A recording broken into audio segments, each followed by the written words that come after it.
বড়দিনের ছুটিতে বোলপুর ঘুরতে গিয়ে আমরা এবারে গিয়েছিলাম সুরুল রাজবাড়ি ঘুরতে, যা এর আগে কখনো আমাদের দেখা হয়নি।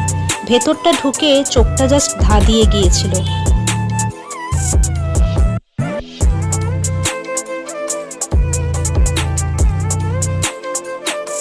এটি একটি বিশাল জমিদার বাড়ি, যা বড় বাড়ি নামেও পরিচিত।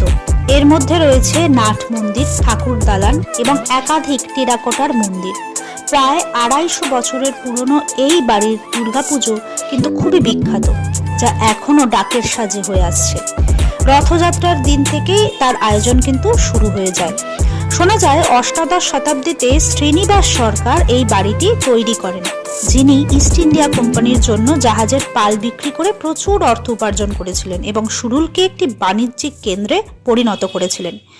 বিশ্বভারতী বিশ্ববিদ্যালয় প্রতিষ্ঠায় সুরুল রাজবাড়ির সরকার পরিবারের